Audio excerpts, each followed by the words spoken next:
जब भी अपनी कंट्री में कुछ भी होता है तो हर जगह आर्मी डिप्लॉय कर दिया जाता है। फ्लड आ रही है तो आर्मी को बुला लिया जाता है। तो ऐसा क्यों हो रहा है? क्या हमारी जो बाकी फोर्सेस हैं या पैरामिलिट्रीज हैं वो क्यों नहीं है, या जो पुलिस है, क्यों आर्मी को वहाँ पे से फ्लड आ गया तो आर्मी आ गई है, अगर कोई बच्चा खड्डे में गिर गया तो आर्मी आ गई है? वाई? मैडम बताएं, सेम जो यूएन देखता है सेम।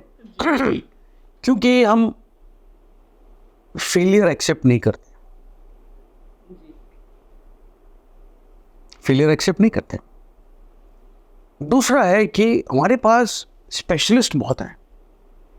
जो अपना एक टोली होता है, वो टोली में हर किस्म का एक आदमी है। कोई इंजीनियर है, कोई पायनियर इक्विपमेंट के साथ काम करता है, कोई एक्सप्लोजिव के साथ काम करता है, कोई प्लानर है, किसी को तैरना आता है, किसी ने वो रस्सी बांधना आता है, किसी को कोई माउंटेनियर है, कोई हर किस्म का एक कोई चप्पू चला लेता है, कोई ज़बरदस्त स्विमर है, कोई डाइव कर लेगा पानी के अंदर निकालने के लिए। ये डाइवर्सिटी आपको कहीं नहीं मिलेगा। मैं ये नहीं कह रहा हूं कि बाकी जो संस्था है सरकार की वो काम नहीं करते हैं, लेकिन आमतौर पर वो सिंगल डायमेंशन के स्पेशलिस्ट हैं। हम लोग जनरलिस्ट हैं, हम सब कुछ कर सकते हैं। आपको पुल बनाना है, हम पुल बनाएंगे। आपको 10 लाख पेड़ लगाना है, एक हफ्ते के अंदर हम लगाएंगे। और वो पेड़ तरतीब में भी लगाएंगे हम, लाइन खींच के, नाप के, है ना। और आपको लगाएंगे भी इन सीक्वेंस कि यहाँ पर छाया के पेड़ होने चाहिए, यहाँ पर फल वाले पेड़ होने चाहिए, यहाँ पर सब्जियां लगनी चाहिए। वो तरतीब से लगाएंगे वो।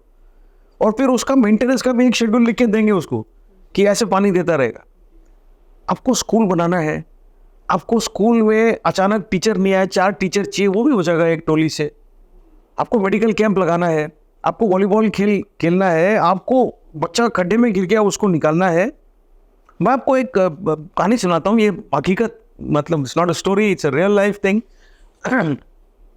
मैं चेन्नई में पोस्टेड था उस टाइम पर, और शाम को 5 बजे करीब केरल के चीफ मिनिस्टर साहब के ऑफिस से फ़ोन आया था। वो बोला ये एक बच्चा पहाड़ी से गिर गया है, और सुबह से हम कोशिश कर रहे हैं, और काफ़ी संस्थाओं ने लगा के कोशिश किया तो मिल नहीं रहा है। तो अभी आपकी मतलब चीफ मिनिस्टर साहब का ऑफिस है, तो मैंने फट से आर्मी रिकॉर्डर को इंटीमेट किया, और मैंने चीफ मिनिस्टर साहब को ये बोला कि साहब आप प्लीज़ जाके सो जाइए, कल सुबह आपको आपका लड़का जिंदा मिलेगा।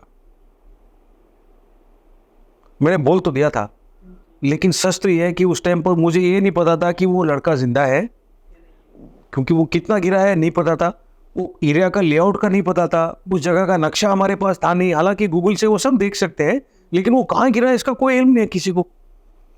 और नज़दीक कोई टोली नहीं थी। हमने रातों रात 200-300 किलोमीटर दूर से लोगों को मूव किया है, by air, by train, by road.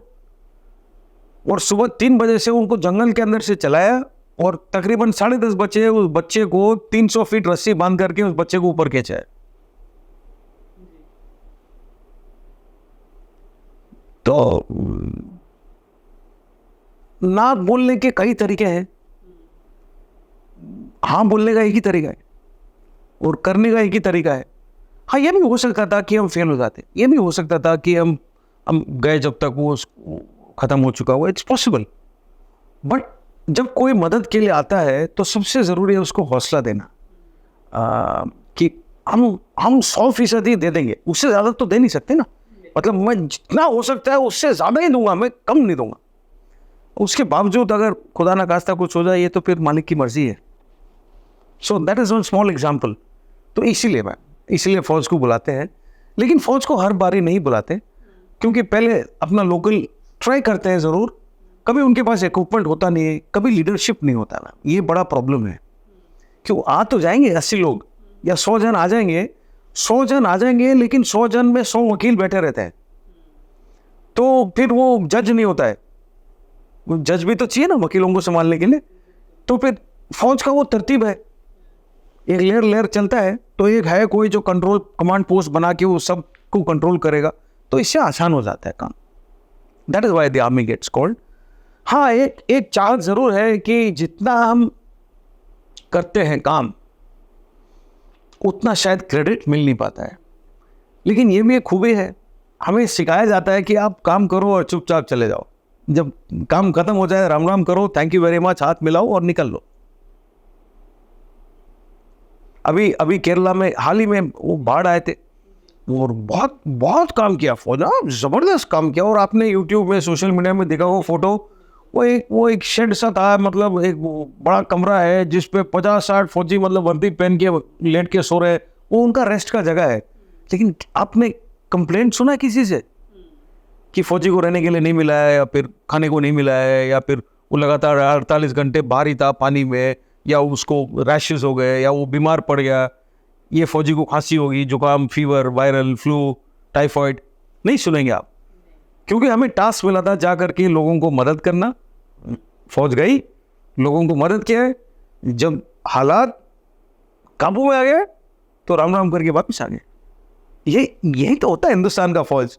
ये बार बार इस इंटरव्यू में मुझे मौका मिल रहा है ये बोलने का आपको कि मैं फौज में क्यों आया हूँ IIT छोड़ के। यही है ma'am, these are the reasons. तो जो बाकी जो संस्था है वो इतनी कैपेबल क्यों नहीं है? क्योंकि जैसे आप बता रहे हो हमारे उनके स्विमर्स भी होंगे ना, पर्टिकुलर ऐसे भी तो होते हैं जिनका आप काम ही ये है, तो उन सबको छोड़ के क्यों आर्मी क्यों? मतलब वो तो जंग लड़ने के लिए है ना। कई कारण जी जी। First is location. तो हो सकता है कि उस समय उस जगह पर उतने लोग मौजूद ना हो, फर्स्ट थिंग। अभी फौज का एक सेकेंडरी रोल भी है सिविल गवर्नमेंट को मदद करना, और इस रोल में सिविल जो गवर्नमेंट है, स्टेट गवर्नमेंट्स हैं, जो डिस्ट्रिक्ट कलेक्टर्स वगैरह हैं, तहसीलदार है, जो ब्लॉक डेवलपमेंट ऑफिसर है, उनके साथ काफ़ी बातचीत और कॉन्फ्रेंस होता है, एक प्लान बना जाता है। और आज की तारीख पर मैं आपको बताऊं कि काफ़ी स्टेट्स में एक्चुअली प्लान है, और आर्मी को इस्तेमाल करने के लिए, मान लो बाढ़ एग्जाम्पल, फ्लड के लिए, तो फ्लड रिलीफ में क्या क्या आइटम होंगे, तो हमने एक्चुअली एक लिस्ट बनाया है और स्टेट गवर्नमेंट को दिया है, बोला सर ये हमारा लिस्ट है, आपको चाहिए आदमी, हमारे पास आदमी है, बट स्पेशलाइज्ड इक्विपमेंट हमारे पास नहीं है, तो अगर ये आप मंगाओ और एक ब्रिक आप रखो डिस्ट्रिक्ट कलेक्टर के ऑफिस में, या जहाँ फ्लड प्रोन एरिया है वहाँ रखिए आप, तो ये भी हो रहा है। तो है स्पेशलाइज्ड, पुलिस में है, कोस्ट गार्ड में है, नेवी में है, एयरफोर्स में है, होम गार्ड्स में है, NDRF में है। NDRF के पास ज़बरदस्त स्पेशलाइज्ड इक्विपमेंट है, बट उतना ही है जो उनके पास अर्थक्वेक रिलीफ में जो इक्विपमेंट यूज़ करते हैं वो हाईटेक मॉडर्न इक्विपमेंट है, लेकिन उतना ही है। अभी जब अर्थक्वेक आता है तो पूरे मतलब शहर में या पूरे प्रांत में मतलब नाश हो जाता है ना, तो they can't use it at every place. तो that is why the army also gets called. वो भी करते हैं, ऐसा नहीं है कि वो नहीं करते।